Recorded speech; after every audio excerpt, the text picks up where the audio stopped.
Hey, Tim and Colton from the RC Ranch. We're super excited to be here with you today. We're going to show you how all these tools make us feel better at the end of a long workday. So let's get rolling. Howdy, and welcome to the RC Ranch, where you will experience our journey of running a family business, caring for animals, and doing life together. Subscribe now and be inspired here at the RSC. Hey everyone, Tim from the RC Ranch. I'm excited to be with you today.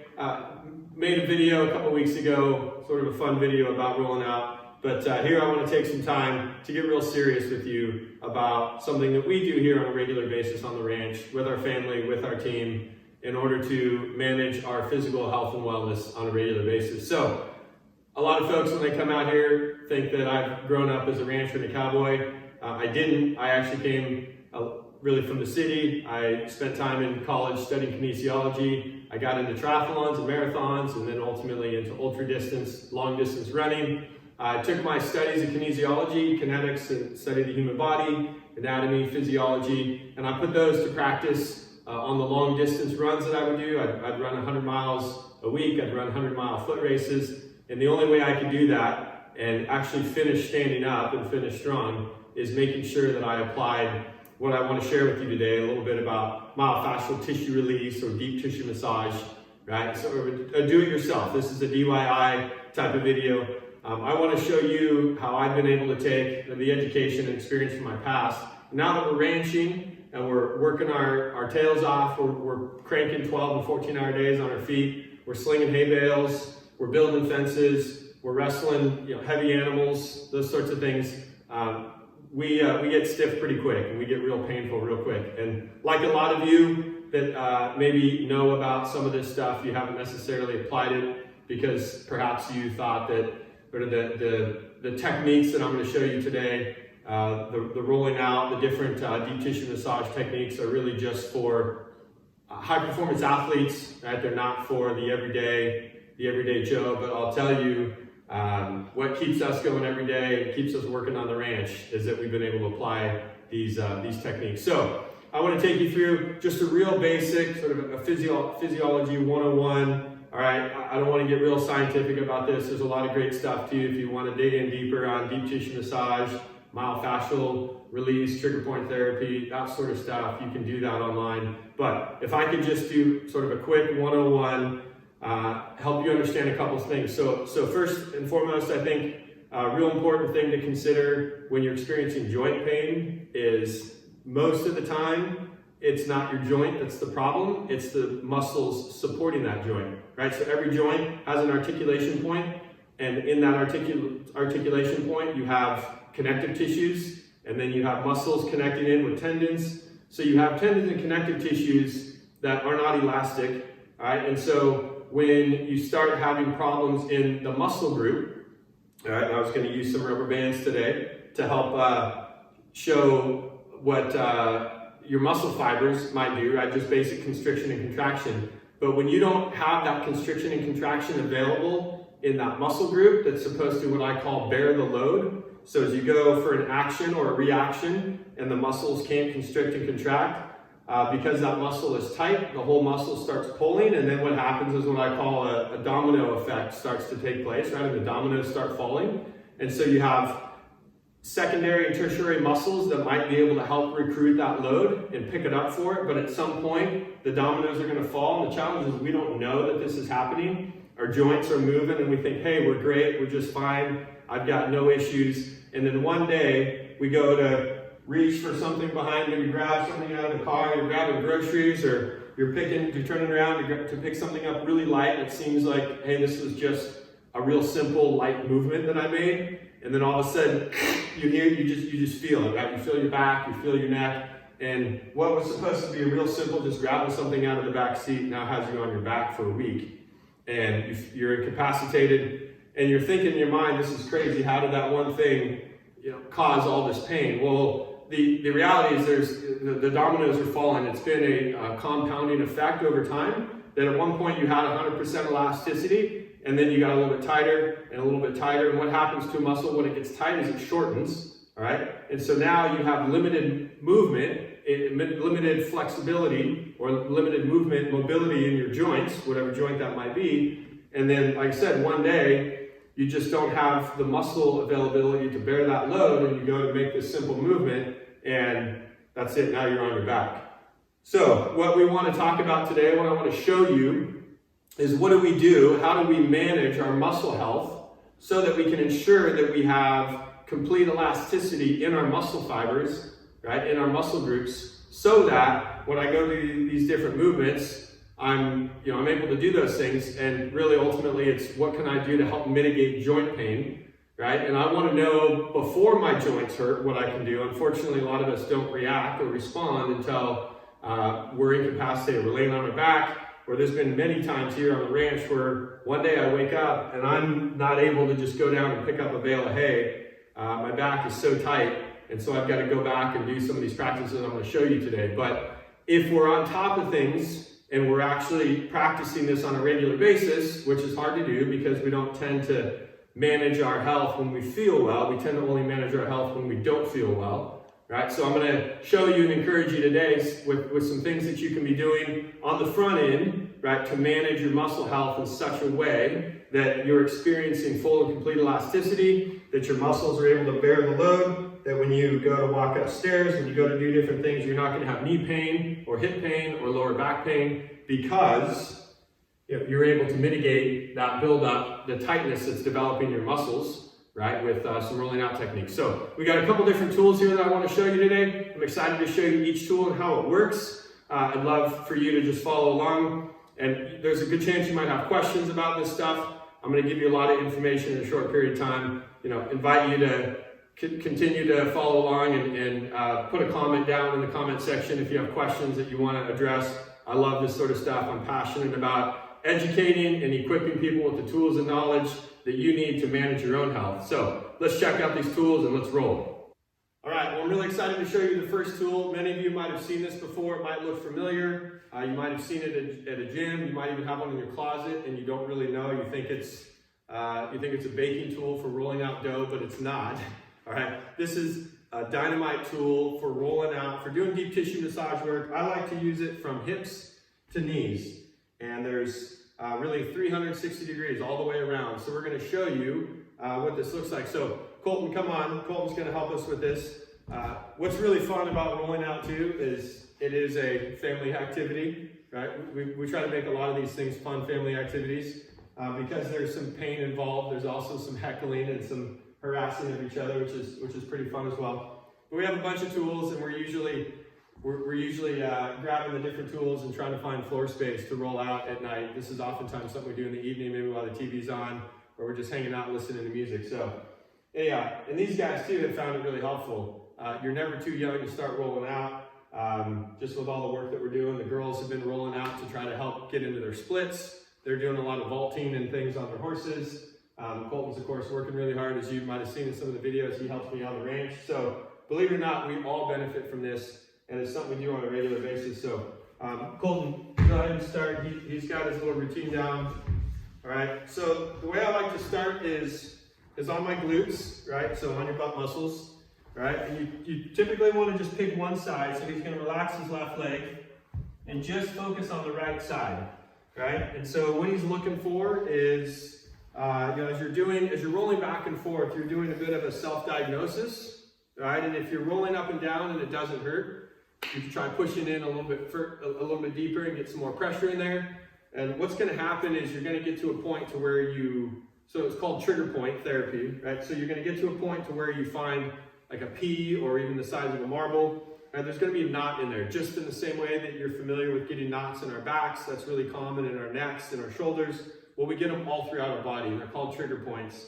And what we're looking for is this trigger point, and once we find it, we want to bear down on it, we want to roll in on it, and not too long. We want to make sure that we roll for a short period of time, and then we move on to the next spot. And if we can, we want to do this multiple times a day, right? So you just start on your glutes, and you want to go from your belt loops, all right, just down to the top of your hamstring is where you're going to roll first.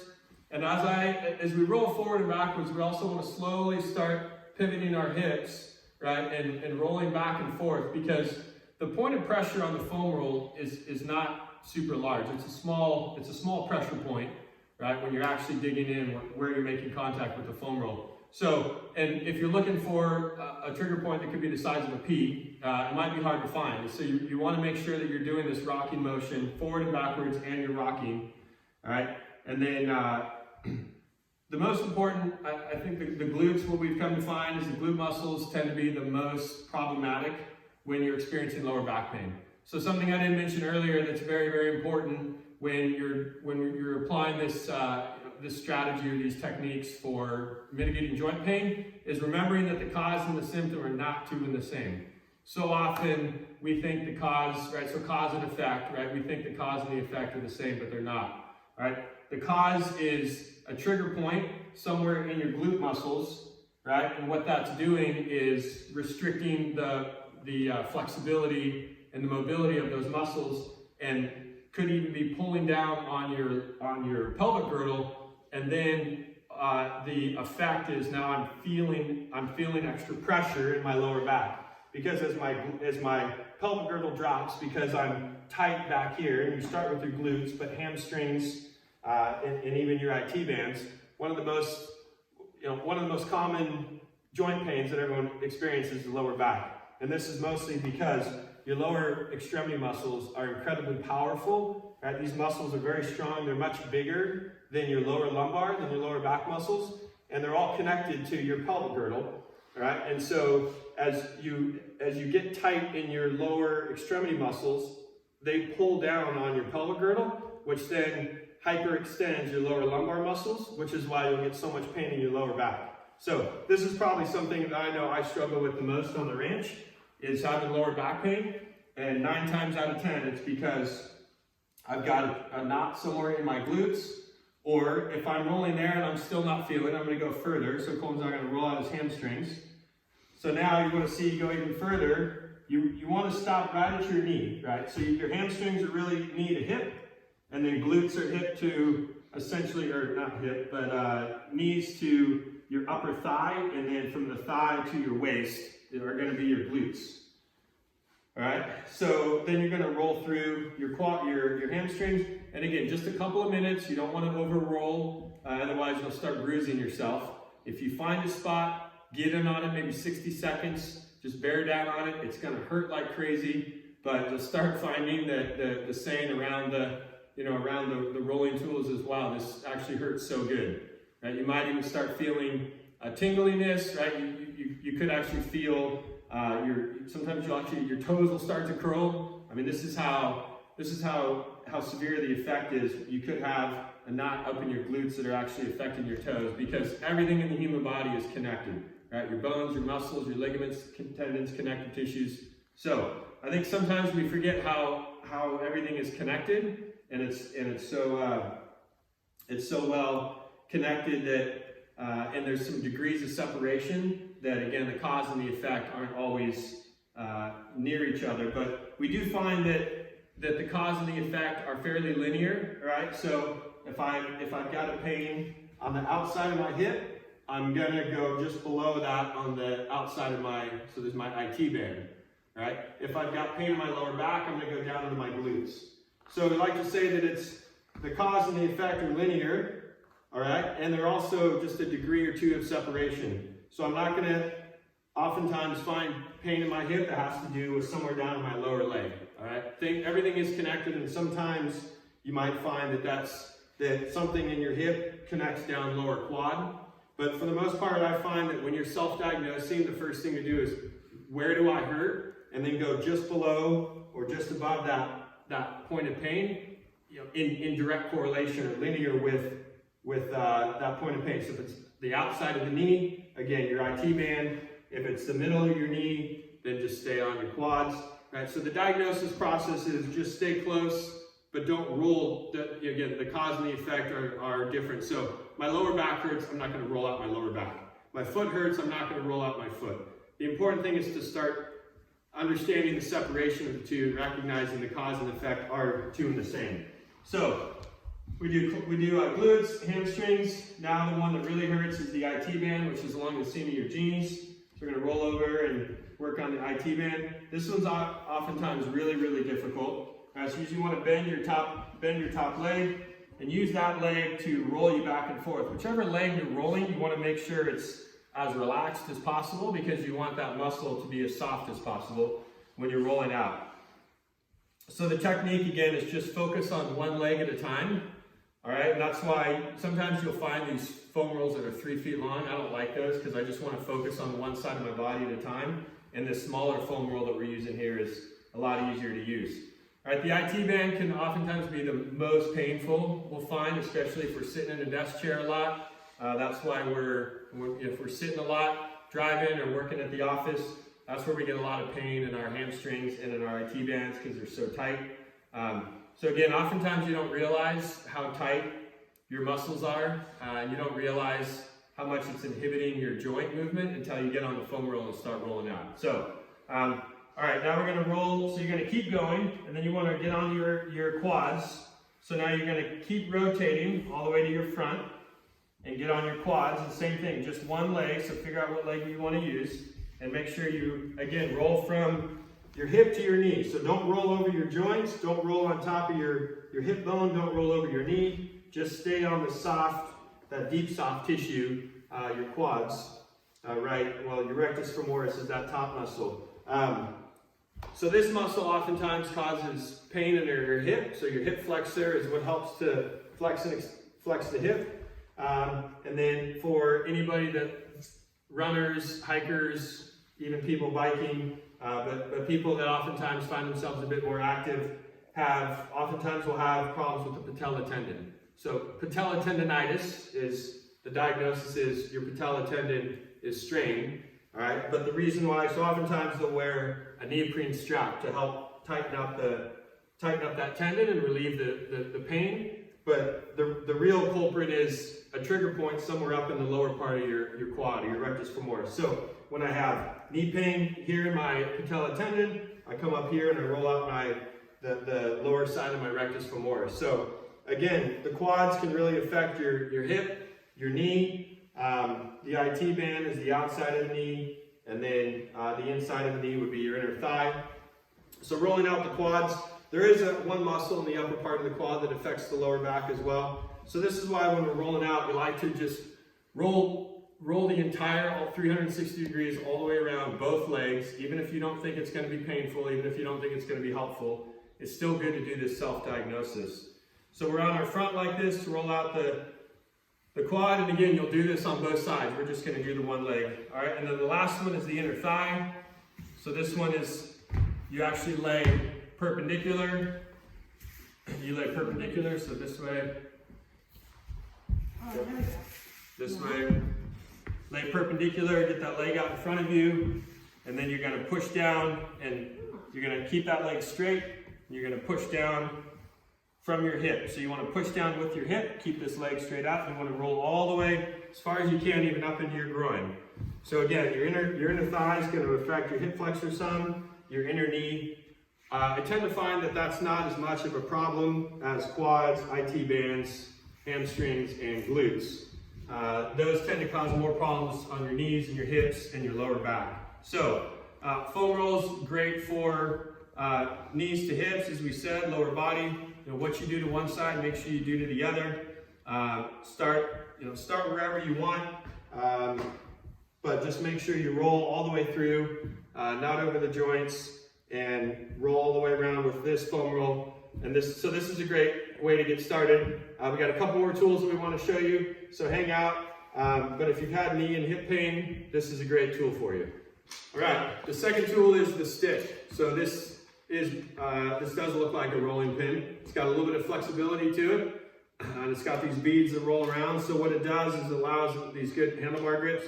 It allows me to really push in on my muscles and get out further out of my body. So why I like the stick, I use this from knees to feet, knees to ankles, all right, because it's really hard to roll out my calves and my shin muscles with the foam roll. This works great for that. It's real easy to travel with, to take around to the office, wherever you might be going. And you can use it on other parts of your body. If this is all you have, you can use it on your quads, on your hamstrings. So it is a universal tool. But I'm going to show you how this is really great on the calves. And I would say the number one itis that this can help you go after is plantar fasciitis. So if you've dealt with that before, if you know somebody that's dealt with that before, I'm going to cover that real quick with this tool. I've helped a number of people sort of mitigate the symptoms of plantar fasciitis by rolling out the calf muscles. Again, has nothing to do with the feet. It has everything to do with the muscles that connect to the feet. So I'm going to have Colton go ahead and he's going to roll out his calf muscles. All right, and we're going to talk about, again, the process. So taking one knee and making sure that the leg out in front of you is relaxed so that your calf muscle is soft. Holding the stick like a barbell, so palms up so you can really dig in. And then again, the process is just rolling up and down, all right, from just below the knee, so joint to just above the Achilles tendon. Achilles tendonitis is actually the other big itis that this can help mitigate. So Achilles tendonitis is, again, just a tightening of the calf muscle. I've had a couple of folks that ended up, I was able to help them get through this injury and get on to running a marathon, and ended up qualifying for a Boston Marathon as a 50-year-old. So shout out to Greg, way to go. Was able to get over Achilles tendonitis just by rolling out with a stick. So for $35, you can buy something like this. And again, powerful tool because it allows you to manage your own health and wellness. And when you have feet pain and ankle pain, and especially Achilles tendonitis pain, you want to go after that throughout your entire calf muscle. All right, so just this rolling up and down, and then again, just like we talked about before, starting to roll side to side. Only roll wherever there's deep tissue, right? And again, like we said, could it be painful? Yeah, it can be absolutely painful. But when you're in your muscle rolling out and you hit a trigger point, that's okay, and that's a good pain, right? So making sure that you understand the difference between an injury pain and then just a muscle tightness pain, all right? But really, I would assure you that as long as you stay on the muscle and you're rolling it out like this, it's working. You can get onto your shin muscle, so you can come all the way around on the front, and again, you're going to push in and roll from just below your knee to just above your ankle. This can help if you have pain on the top of your feet. All right, so one thing to do, you can wiggle toes or push down with your toes or lift up with your toes and feel your calf. You can tell which muscles are flexing when you're performing different movements. And so if you're not quite sure where you would roll out because you have pain in your foot when you pick up your toes, then you might feel your shin and realize your shins is the muscle that you're recruiting. And again, your shin's the muscle that's trying to bear that load, so I'm going to go after my shin. All right, but if I'm pushing down with my heel and I realize that my calf is tight, that's where I want to roll out my calf. So again, great tool for just rolling from knees to ankles, great for Achilles tendonitis, great for plantar fasciitis, and then great just for general all-around foot pain. So add the stick to your tool collection if you don't already have it. Hey, thanks for hanging out with me. I know I gave you a lot of info. We only covered lower body, so we went over the foam roll and the stick. The next episode, you're going to want to hang out. We're going to go to the upper back. Going to show you some tools that you can use for your neck and your shoulders. So come back tomorrow and see part 2. Thanks for watching.